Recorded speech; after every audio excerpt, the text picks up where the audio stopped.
Hi guys, how y'all doing? Welcome to another episode of Hockey on the Spot with Brandon Barenfeld. I'm Brandon Barenfeld. Thank you for joining me. This is episode 98 of Hockey on the Spot.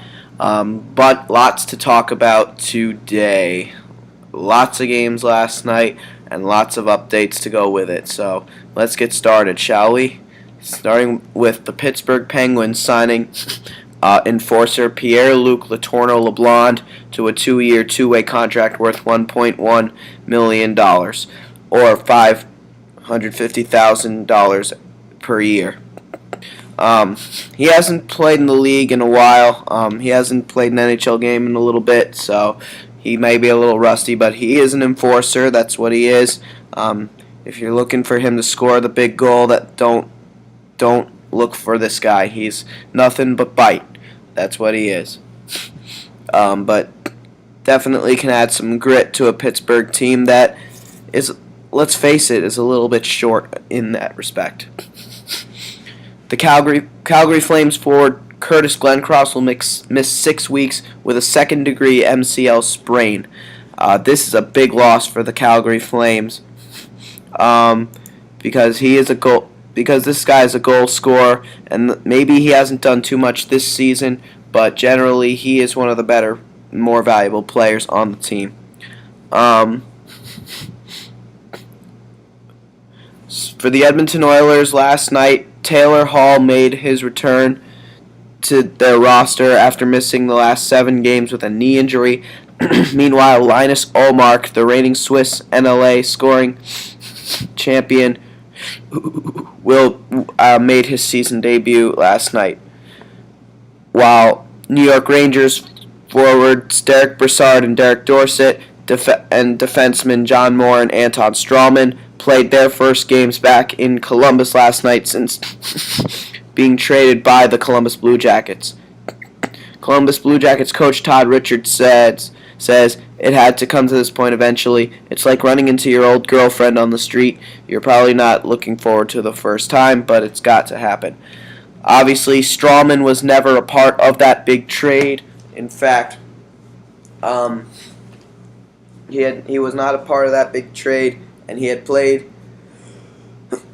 against Columbus once before in the 2011-2012 season. He was a part of the Rangers. After playing the prior season with Columbus, he was part of the New Jersey Devils for the preseason. They let him go, and then toward the beginning of the season, the Rangers would sign Strawman, and it took Strawman a bit to actually get into the lineup. He had to battle with Jeff Woywitka to get into the lineup, and eventually he did and beat him out for that 6th defense spot. So, and he has been a valuable player for the Rangers ever since. So, I like Strawman. I think he's a good player. But as for the other 3, of course, they were part of the trade. So, with that being said, let's move on. The Nashville Predators have reassigned Philip Forsberg to the Milwaukee Admirals and have recalled Taylor Beck. Philip Forsberg needs to improve. At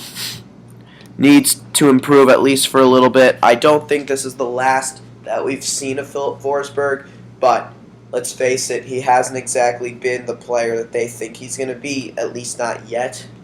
He still needs to hone his skills a little bit. So hopefully he can do this, and hopefully a little short trip to Milwaukee will help him. Philadelphia Flyers forward Steve Downie missed last night's game as he recovers from a concussion, but he may play tomorrow against the Edmonton Oilers. Downie says the loss to the Washington Capitals 7-0 would hurt worse than my face. Very interesting indeed. Meanwhile, the NHL has released the top 5 selling jerseys for the month of October.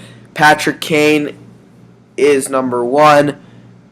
Jonathan Toews is number 2. So, good honor for the Chicago Blackhawks to have their top 2 stars as the top selling jerseys. Kane at 1 and Toews at 2.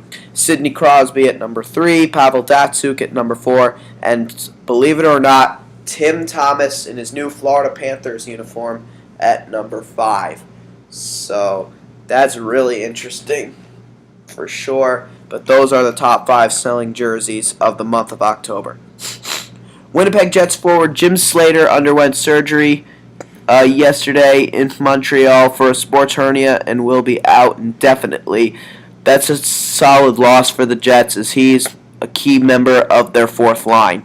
So, and you need enforcers in this league to get by, believe it or not. So hopefully he makes a quick and healthy return.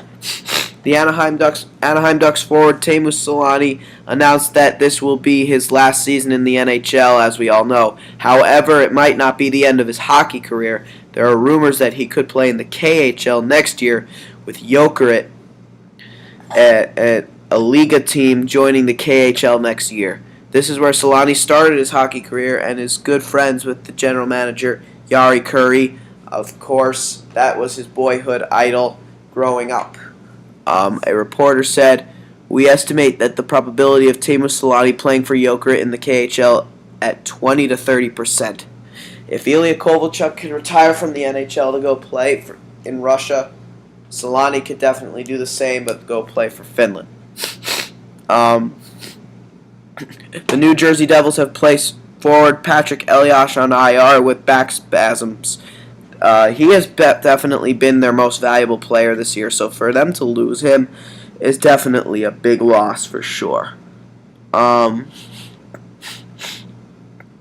Meanwhile, we have the leading scorers from the Western Hockey League, Quebec Major Junior Hockey League, and Ontario Hockey League so far. For the Western Hockey League, it's Spokane Chiefs forward Mitch Holmberg, who has 19 goals and 26 assists for 45 points in 19 games.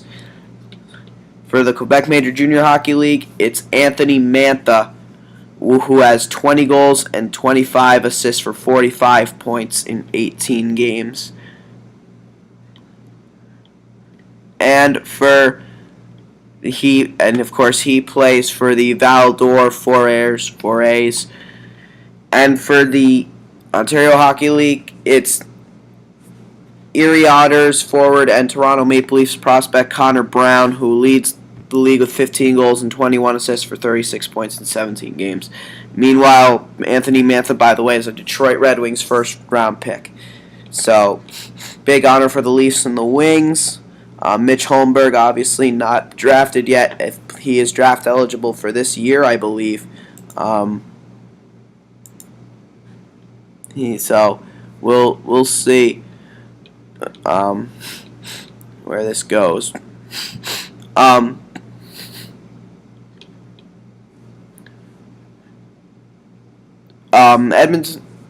Last night, Edmonton Oilers defenseman Taylor Fedun got his second goal of the season. It's truly a blessing, as some said he would never play again after breaking his femur while being tripped up on an icing call. Fedun is a prime example of, if you want it, go and get it. That's for sure. But we'll talk more about that when we talk about some of the other games. An apology by the Chicago Blackhawks. They have reached out to the Winnipeg Jets, defenseman Adam Pardy, and the NHL regarding the United Center patrons that were ejected from Wednesday's game, snatching Adam Pardy's helmet and pouring beer over him. The Blackhawks offer this statement: "We have spoken to those involved in the incident with an opposing player late in our home game last night at the United Center. The individuals were immediately ejected from the arena to preserve the safety of everyone in attendance, including other fans, players, and officials. We have also been in communication with the Winnipeg Jets and the NHL to convey our organization's apologies." That's a bold statement for sure. And now, of course, we may have another possible suspension on our hands. Florida Panthers forward Jesse Winchester for a flying elbow to the face on Boston Bruins forward Chris Kelly. We will see what happens. This league has been really intense with this. This league has been really intense. He will have a 4:30 p.m. Eastern Time telephone hearing with the NHL player safety for his hit today. And last but not least, the Florida Panthers held a long team-only meeting today, and management has decided that a change must happen. Rumblings about this change suggest that Coach Kevin Dineen will be fired, and former Philadelphia Flyers coach Peter Laviolette is on his way in. Real interesting indeed. We'll definitely keep you up to date for this one. We'll definitely keep you up to date for this one. And that is all the updates. Now let us get to the games, because there's a lot. 11 games from last night's action. So let's get it on, folks, starting with the Florida Panthers and the Boston Bruins in Boston. Tim Thomas not in net for this game. He is still out of the lineup. Scott Clemmensen plays in goal to play against the Boston Bruins. Brad Boyes, Brad Boyes, a healthy scratch for this game, as is Ryan Whitney. Sean Bergenheim is out. For the Boston Bruins, they come up with a humongous win over the Florida Panthers by a final score of 4-1 on their home ice. For the Boston Bruins, their goals are scored by David Krejci, his third of the year, assisted by the captains Zdeno Chara and Dougie Hamilton. Then Brad Marchand would get his second of the year, assisted by Louis Eriksson and Dennis Seidenberg. Then Torrey Krug would light it up with his sixth of the year, assisted by Chris Kelly and Riley Smith. And then Riley Smith would get his second of the year unassisted. So a goal and an assist in the game for Riley Smith. Good night for him. Sean Thornton gets a 5-minute fighting major in the game. Yes, he gets a 5-minute fighting major. And how about Dougie Hamilton leading the team and the game, in fact, with 5 shots on goal. Milan Lucic was second with 4. And Zdeno Chara led the team Zdeno Chara and Johnny Boychuk led the team with 4 shots on goal. Tuukka Rask obviously getting the start. He's going to get the majority of those, as Chad Johnson, let's face it, is not a legitimate backup goaltender. And Rask was brilliant. 23 saves on 24 shots and .958 save percentage. So good job by him. For the Florida Panthers, their only goal of the game coming from Jesse Winchester, his 4th of the year, assisted by Nick Bjugstad and Jonathan Huberdeau. Jesse Winchester, of course, is going to have a hearing today, as initially mentioned. Jesse Winchester also received a 5-minute fighting major in the game. So the 5-minute fighting majors went to Jesse Winchester and Chris Barch for Florida, and Gregory Campbell and Sean Thornton for Boston. And really no standouts in any other category. Brian Campbell and Matt Gilroy led the team with 4 shots on goal. Scott Clemmensen, again, he got the start and did not play well by any stretch. 26 saves on 30 shots and .867 save percentage. So congratulations to the Boston Bruins on a huge win. Hopefully next time Timmy Thomas will be in net. Next up, we have the Montreal Canadiens and the Ottawa Senators in Ottawa. The Sens coming up with a huge win over the Habs by a final score of 4-1. The Habs looked good, taking a 1-0 lead, but after that it was all Ottawa. Starting with Bobby Ryan getting his 9th of the year, assisted by Clark MacArthur and Eric Gryba. Then Mark Mathot would score the eventual game-winning goal unassisted, his 2nd of the year. Then Mark Borowiecki, congratulations to him, to the young defenseman. He would score his first NHL goal, assisted by Clark MacArthur and Bobby Ryan. And then Kyle Turris would score his 3rd of the year via an empty net goal, assisted by Bobby Ryan. So Bobby Ryan, how about him? A big performance. Probably his best game since joining the Ottawa Senators. That is, I believe, his best game since joining the Ottawa Senators. A goal and 2 assists. He is riding a 5-game point scoring streak in which he has had 9 points 9 points in his last 5 games. That is unbelievable. A goal and 2 assists after a rough start to the season. Clark MacArthur had 2 assists in the game as well, so he was the other big multi-point performer for the Sens. And MacArthur also led the team with a +4 rating, which is unbelievable. Mark Mathot, Bobby Ryan, and Kyle Turris were each +3. MacArthur also led the team with 4 penalty minutes, so no one really stood out as far as shots on goal are concerned.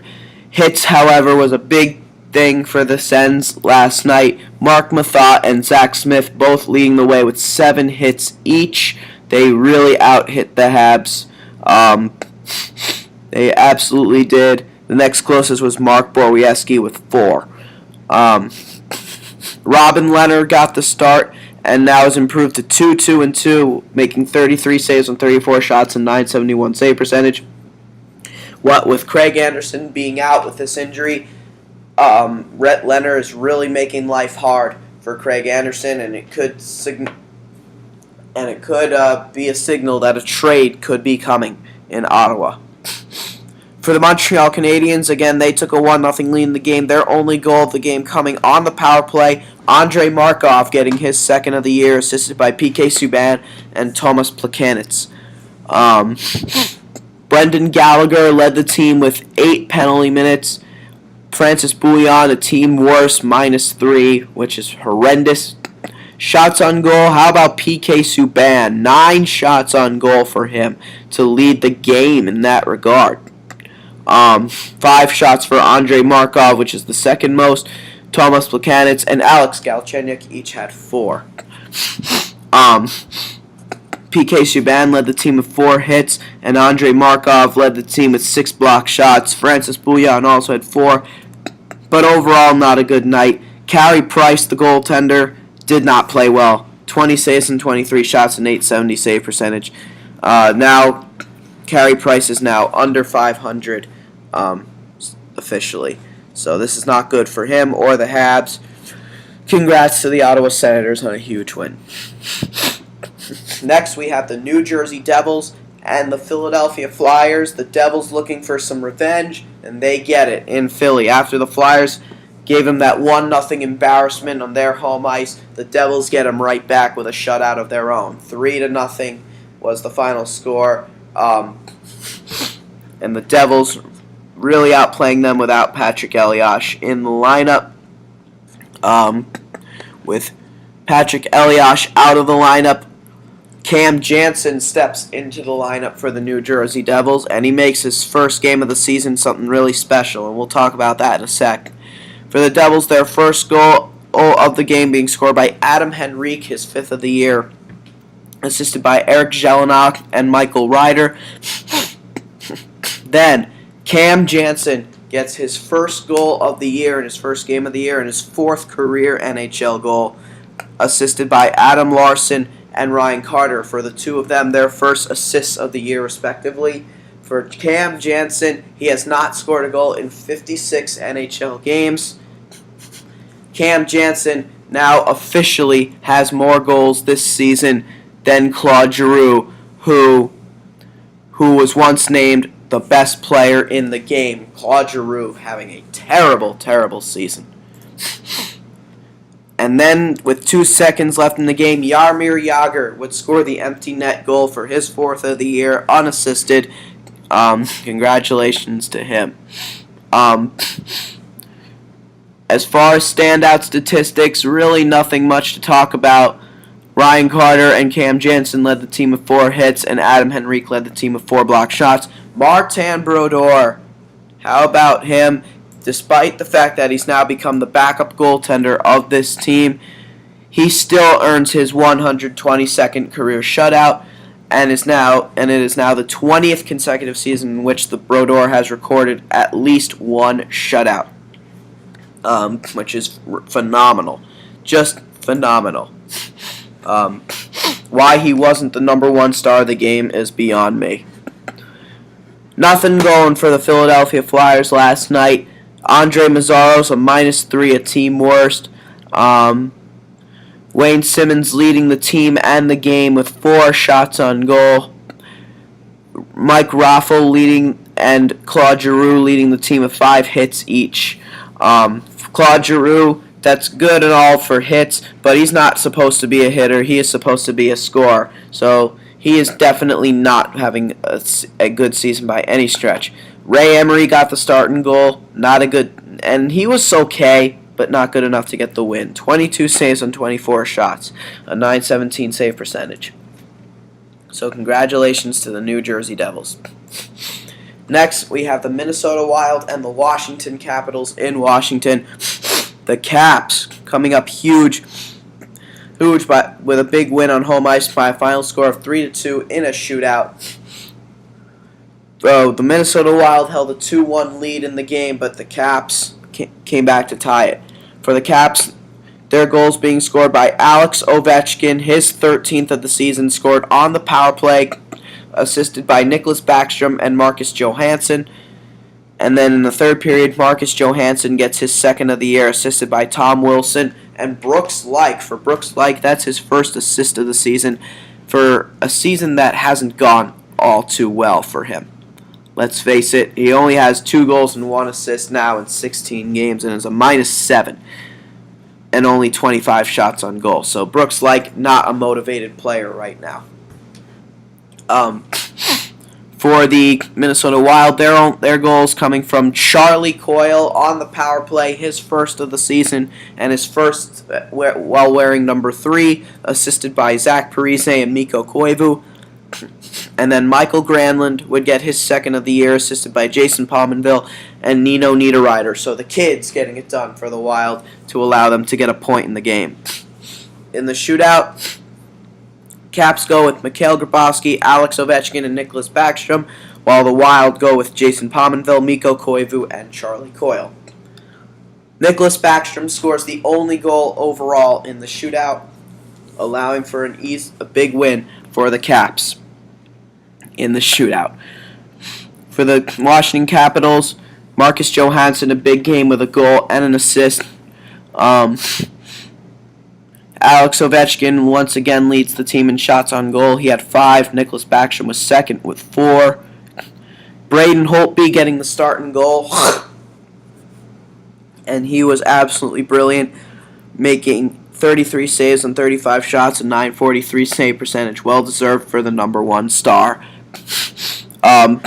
Jason Pominville led the Wild and the game with 6 shots on goal. Michael Granlund was 2nd with 5. Mikko Koivu and Ryan Suter each had 4. No standout statistics as far as hits or block shots for either team. Josh Harding getting the start for the Wild.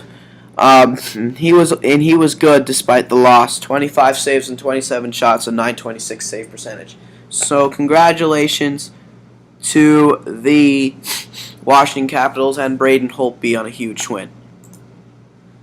Next, we have the New York Islanders and the Carolina Hurricanes in Carolina. The Canes getting it done, despite not getting that much in the way of scoring contributions. The Carolina Hurricanes winning the game by a final score of 1-0. Very hard to win games like that nowadays. The only goal of the game being scored by Radek Dvorak, his 3rd of the year, assisted by Ron Hainsey, his 2nd assist of the year. And for Radek Dvorak, his 2nd game back since the injury, he scores the only goal of the game. Justin Peters getting the start, and it was his best game of the year. A 21-save shutout to lead the way. Congratulations to him. Brett Bellemore led the game and the Canes with 7 penalty minutes. Ryan Murphy led the team with 4 shots on goal. Jordan Staal, 4 hits to lead the team. So, congratulations there. For the New York Islanders, Matt Martin led the team with 5 penalty minutes. Travis Hamonic had 4. And really no other standout statistics except for Andrew McDonald having 6 blocked shots, which is unbelievable. 6 blocked shots, that's a lot. Kevin Poulin got the starting goal for the Islanders. And he was good, actually, despite the loss. 23 saves on 24 shots, a 958 save percentage. That's actually tremendous. So, congratulations, though, to the Carolina Hurricanes on a huge win and a good defensive game. Next, we have arguably the game of the night last night. The New York Rangers and the Columbus Blue Jackets in Columbus. A reunion night for many players. For the New York Rangers, Derek Brassard, Derek Dorsett, John Moore, and Anton Strawman returned to Columbus since leaving. Anton Strawman, of course, left in a different way. He played against the Blue Jackets once after leaving, but that game was at Madison Square Garden. This is his first return to Columbus since leaving them as an unrestricted free agent. And for Derek Brassard, Derek Dorsett, and John Moore, three guys who at one point were expected to be long-term, big-time parts of the future of the Columbus Blue Jackets franchise, all got traded in the Marian Gaborik deal. On the other end, Marian Gaborik, Brandon Dubinsky, and Artem Anisimov all facing off against the New York Rangers for the first time since both the Rick Nash and Marian Gaborik deals. Obviously, you can say Fedor Tutin as well, playing against his former team, but he's played against the Rangers before, so he's been a Blue Jacket for a while now. So, and this was one of the most anticipated games of the season. What made this game maybe not as special as it was supposed to be, Rick Nash of the New York Rangers still out of the lineup, and he has yet to face off against the only team he had ever played for up until last year's lockout-shortened season. A team where he was formerly the captain of. But for today, last night, it would be the New York Rangers coming out on top over the Columbus Blue Jackets in Columbus by a final score of 4-2. However, unlike the last couple of years, this will not be the only time the Rangers will see the Jackets this season. Now that they are division rivals, they will play each other 4 or 5 times this season. Definitely something to look forward to. So the Rangers will be making another trip to Columbus this season. For the New York Rangers, their goals being scored by Carl Hagelin, who had 2 goals in the game. His third and fourth of the year, respectively. His first goal being assisted by Ryan Callahan and Brad Richards. Then, after the game was tied up at 1, Ryan Callahan, the captain, would score a power play goal for his 5th of the year, assisted by Matt Zuccarello and Ryan McDonough. Then, of all the funny things to happen, Carl Hagelin's second goal of the game, his 4th of the year, was an unassisted goal, and he was technically the last Ranger to touch the puck. Mark Letestu, the former Pittsburgh Penguin forward, puts the puck in his own net. He shoots the puck in his own net, and Sergei Bobrovsky doesn't stop it. Carl Hagelin gets credit for it because he was the last one to touch it. One of the weirdest goals you can ever see, ever. So that made the game 3-1, and basically took the Jackets out of the game almost completely. They did manage to put up another goal, but they could not come back. Ryan McDonough would score his 4th of the year for the empty net goal, assisted by Dan Girardi and Derek Stepan. That's Dan Girardi's first assist of the season, and that is also his first point of the season. It has not really been a great season for Dan Girardi overall, but his first point of the year. Ryan Callahan and Ryan McDonough with a goal and an assist each, multi-point performances for them. Carl Hagelin with 2 goals. Ryan Callahan a +3, which is unbelievable. Mark Stahl, Brad Richards, and Matt Zuccarello each leading the team with 4 shots on goal. And then Matt Zuccarello also leading the team with 4 blocked shots.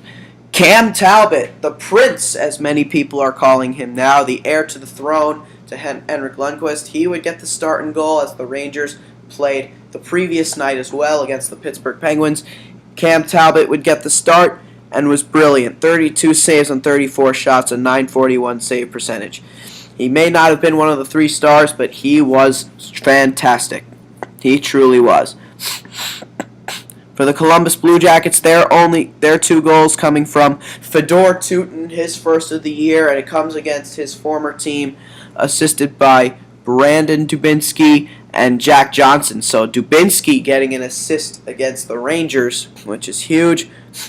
Then after that, Ryan Murray would light up his second of the year shortly after the fluke Carl Hagelin goal, assisted by James Wisniewski and Marian Gaborik. So Marian Gaborik also getting a point. So congrats to Dubinsky and Gaborik on getting points against their former team. None of the former Columbus Blue Jackets getting points. So no points for Derek Dorsett, Derek Brassard, or John Moore, or even Anton Strawman. However, points for Gaborik and Dubinsky. Nothing for Anisimov. Tyutin gets one as well, if you want to count him. Another former Ranger who did not play in the game, Tim Erickson, is close to playing for the Columbus Blue Jackets as well once they can get Nikita Nikitin traded. So they could look for Erickson to play against the Rangers at some point as well. As far as shots on goal are concerned, James Wisniewski led the Blue Jackets with 5. Artem Anisimov and Fedor Tyutin had 4 each. James Wisniewski's 5 shots was also the game lead. How about Blake Comeau, the former New York Islander? 6 hits in the game to lead all players in that regard. Congrats to him. Sergei Bobrovsky, despite another loss, was actually one of his better performances this season. He was the game's second star, for crying out loud. 30 saves on 33 shots, a .909 save percentage. He made some unreal saves in the game. So congratulations to the New York Rangers on a huge win. But this is not the last time they have seen the Columbus Blue Jackets, and also not the last time they have played at Nationwide Center this season. Next, we have the Dallas Stars and the Detroit Red Wings. In Detroit, the Stars coming up with a huge win by a final score of 4-3. After trailing the game 2-0 and 3-2, the Stars winning it by a final score of 4-3 in overtime. Dallas Stars goals being scored by Sean Horkoff, his second of the year, and second in a Dallas Star sweater, assisted by Ray Whitney and Alex Chasen. Then Jamie Benn would get his 6th of the year unassisted, a highlight reel for sure, as he dazzles, splits the D, and does a one-handed backhander. Then Cody Eakin would score a power play goal for his 4th of the year, assisted by Sergei Gonchar and Trevor Daley, his first assist of the year. And then in overtime, Rich Peverly, the former Boston Bruin, gets his 3rd of the year, assisted by Valeri Nichushkin and Alex Goligoski, his first assist of the year. But Peverly scoring the overtime winner. Congratulations to him. Trevor Daley and Rich Peverly both led the team with 4 shots on goal. Brendan Dillon led the team with 4 hits. So congratulations there. Kari Lehtinen got the starting goal and was good. 26 saves and 29 shots and .897 save percentage. Not great, but good, but solid. So, congrats to him and the Dallas Stars. For the Detroit Red Wings, their goals coming from Todd Bertuzzi, his 5th of the year, assisted by Henrik Zetterberg and Pavel Datsyuk. Todd Bertuzzi, man, did he ever have a big game last night, despite the loss. Then defenseman Adam Almquist gets his first NHL goal. Congratulations to him, assisted by Henrik Zetterberg and Todd Bertuzzi. And then Pavel Datsyuk, the Russian Spider-Man, gets his 7th of the year, assisted by Henrik Zetterberg and Jakob Kindl. So how about Henrik Zetterberg, folks? 3 assists on the night. Pavel Datsyuk, a goal and an assist. Todd Bertuzzi, a goal and an assist. But Zetterberg, a big performance by him despite the loss. He was also a +3 in the game. Pavel Datsyuk, though, would lead the team and the game with 5 shots on goal. Michael Samuelson and Darren Helm both led the team with 4 hits. Jimmy Howard gets the starting goal. Not one of his better performances. 24 saves on 28 shots and .857 save percentage. He is now at .500. Congratulations. Well, he is at 500 anyway. Congratulations to the Dallas Stars on a big win in overtime. Red Wings get a point, but not enough for the win. Do not get the win. Next, we have the Edmonton Oilers and the Tampa Bay Lightning in Tampa Bay. Taylor Hall returning for this game after missing 7 games. For the Lightning, a big win once again for them. They get win by a final score of 4-2 at home ice.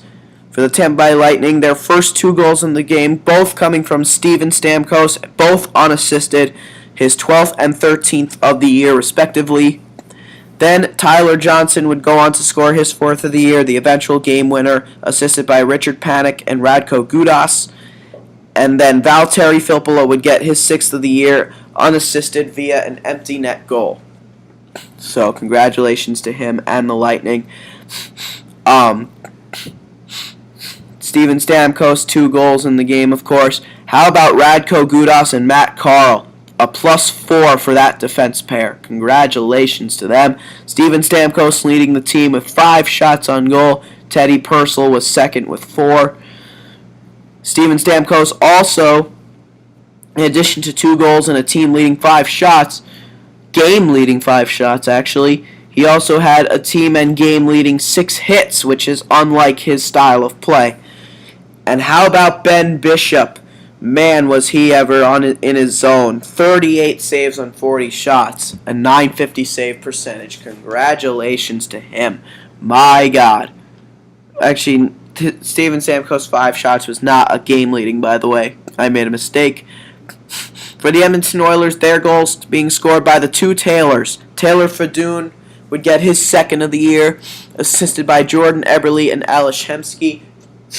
And again, his story truly amazing. A guy who many people thought would never play again is now a regular on this Edmonton blue line. Wow. And then Taylor Hall in his first game back would score a power play goal, his 4th of the year, assisted by Jordan Eberle. So 2 assists on the night for Jordan Eberle. However, not a good night as far as plus-minus is concerned. A -3 for Ryan Nugent-Hopkins. That was a team worst. Another poor performance by Nail Yakupov. Taylor Hall led the team and the game with 8 shots on goal. Jordan Eberle, Ales Hemsky, Ryan Nugent-Hopkins, and Ryan Smith all had 4. Vladislav Schmid led the team with 4 hits. And another dismal performance for Devan Dubnyk. Not his worst one, but a pretty bad one. 22 saves on 25 shots and .880 save percentage. Congratulations to Ben Bishop and the Tampa Bay Lightning on a huge win. Next, we have the Calgary Flames and the St. Louis Blues in St. Louis. The Blues coming up with a huge win at home by a final score of 3-2. For the St. Louis Blues, they had a 3-0 lead at one point. The Flames pushed for a comeback but couldn't exactly do it. For the St. Louis Blues, their goals being scored by Vladimir Tarasenko on the power play, his 5th of the year, assisted by Jay Bouwmeester and Jaden Schwartz. Then Maxime Lapierre would score his first goal in a St. Louis Blues uniform, assisted by Jordan Leopold and Kevin Shattenkirk. And for Jordan Leopold, that's his first assist of the season. That would be his first point of the season as well. Then Alexander Steen would continue his torrid pace with his league-leading 14th of the year, assisted by TJ Oshie and Jordan Leopold. So now 2 assists for Jordan Leopold in the game. Yes, Jordan Leopold, 2 assists in the game. He had the most points of any Blues player in the game. How about Alexander Steen? 6 shots on goal, the most for either team, which is unbelievable. Brian Elliott would get the starting goal, and wasn't one of his better performances, but still got the win. 18 saves on 20 shots and .900 save percentage. Brian Elliott, after being pretty much the one constantly switching with Yaroslav Halak over the past couple of seasons for the starting job, he has barely played this season. This is just his 3rd start of the year, and he gets his 2nd win. He has yet to lose a game in regulation. For the Calgary Flames, their Again, they pushed for a comeback, but couldn't exactly get it done. Tim Jackman would get his first of the season, assisted by Shane O'Brien and Chad Billings. And then Mike Camilleri would get his fifth of the year, assisted by Chris Butler and Yuri Hoodler. Really no standout statistics for the Flames other than 5-minute fighting majors for the two Jackmans, actually. Barrett Jackman and Tim Jackman would get into a fight. Interesting fight indeed. And then David Jones led the team with 4 hits.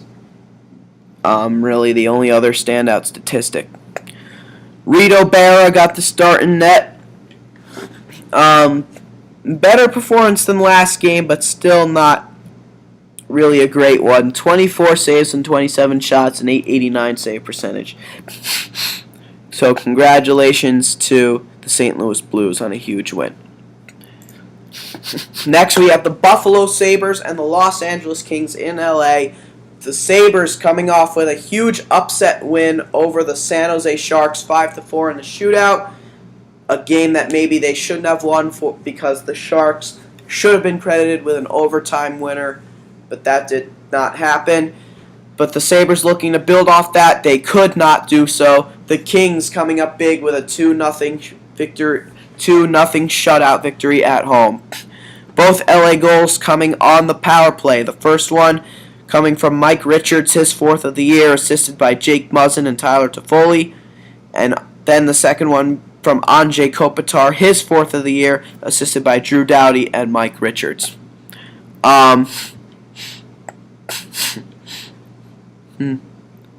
For Mike Richards, he was the best player on the ice for sure. A goal and an assist, and 6 shots on goal. That led the game. And then how about the hitting? Kyle Clifford and Dustin Brown both led a team leading 5 hits. Robin Regeer and Dwight King each with 4. Man, what a night.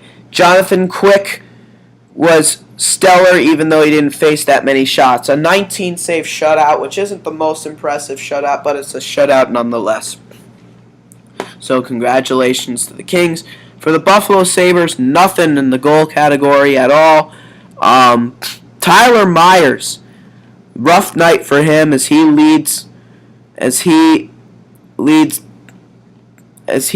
had 11 minutes in penalties in the game. He took way too many penalties. Look at Tyler Myers. He had a really bad game. An interference against Kyle Clifford at 17:36 in the first.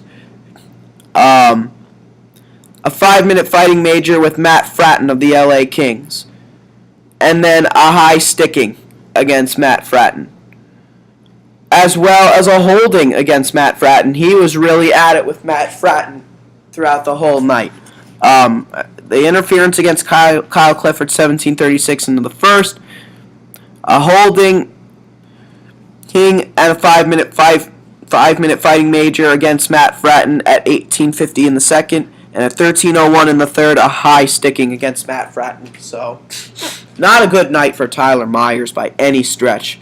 Matt Molson led the team with 4 shots on goal.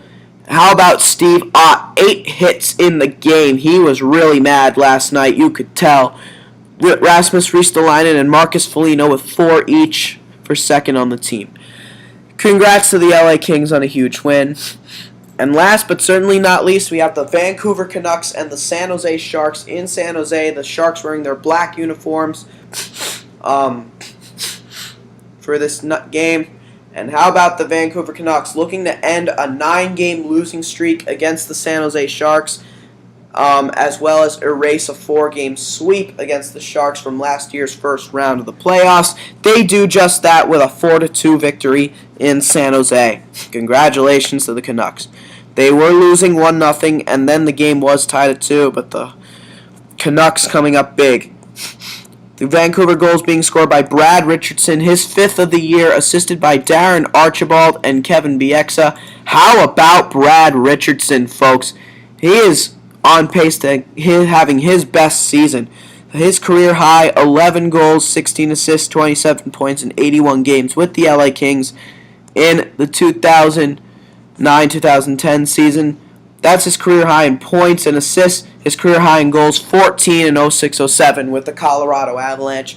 But he is on pace to already to breaking those numbers with the way he's played. 5 goals in 18 games.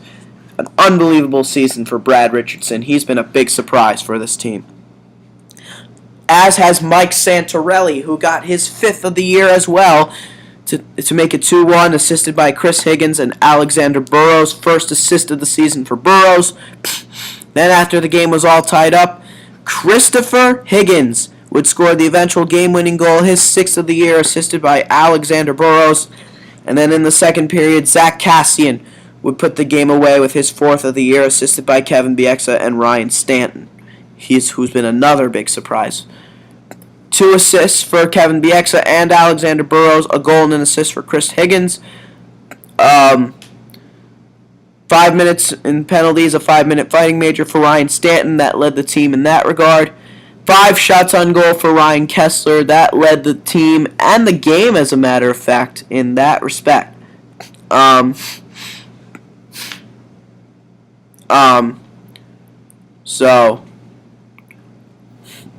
Ryan Kesler, man, a big performance for him. 5 shots on goal. Chris Higgins, team leading 4 hits. And Dan Hamhuis and Mike Santorelli, both with 4 blocked shots. Roberto Luongo was fantastic. 22 saves on 24 shots, a .917 save percentage. Congratulations to him. For the San Jose Sharks, they actually scored the opening goal of the game just a minute 17 in. Joe Thornton getting his 2nd of the year, assisted by Thomas Hertl and Tommy Wingels. But what was interesting about Joe Thornton's goal, she shoots it into the zone. It banks off the boards, off the back of the net, over the net, off Luongo, over the net, off the crossbar, off Luongo, and in the goal. That's one of the weirdest goals you'll ever see, and a weird way for Joe Thornton to get his 2nd of the year, but he'll take it. It just improves his statistics, and gave the Sharks the lead, which of course will always give you a chance to win if you score the opening goal of the game. However, that was not the case last night. The other San Jose goal being scored by Mike Brown, his 1st of the season, and his 1st as a member of the San Jose Sharks, assisted by James Shepard and Andrew Desjardins. 5 minutes in penalties for Andrew Desjardins. He got into a fight with Ryan Stanton. 4 shots on goal for Joe Thornton. That led the team in that regard. 4 hits for James Shepard and Mike Brown, team leading as well. Brad Stewart, not a great night for him or for Joe Thornton. Not a great night for Brad Stewart. 3 giveaways. Joe Thornton also had 3 giveaways and was a -1, but again, he had that goal and a team leading 4 shots. So it was a 50-50 performance by Joe Thornton, I'd say. An inconsistent performance by him.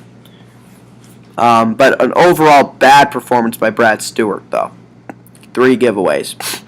But no player on the ice had to be worse than Antti Niemi. His worst performance of the season by far.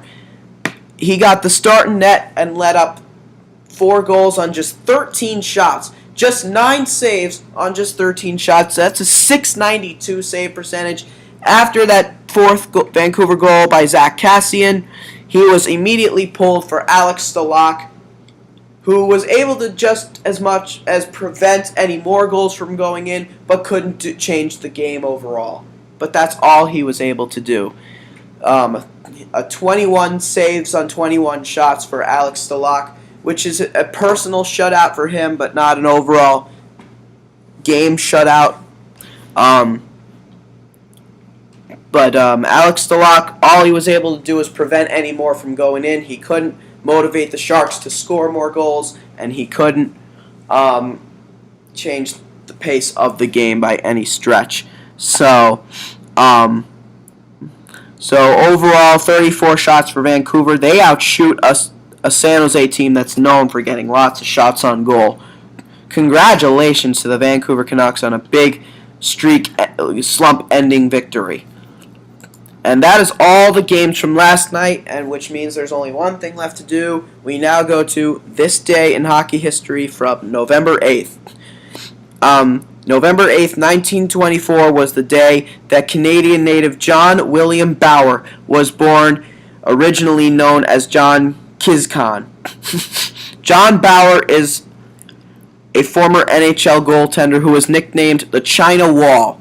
In his career, he recorded 37 regular season shutouts and 5 playoff shutouts. He won as a player of the Toronto Maple Leafs 4 Stanley Cups in 1962, 1963, 1964, and 1967. In 1967, he made a tandem with another goaltending great, the former Detroit Red Wing goaltending great Terry Sawchuk. John Bower was elected to the NHL Hockey Hall of Fame in 1976. A big achievement, of course, for any player. One of the greatest goaltenders of all time, in my opinion, just based off his statistics. And that is your hockey moment. That is your hockey moment for today, and that will do it for a very long episode 98 of Hockey on the Spot. Thank you guys for bearing with me for so long. This has been Hockey on the Spot. Brandon Barenfeld. I'm Brandon Barenfeld. I will see you guys again tomorrow. Thank you, and have a great day.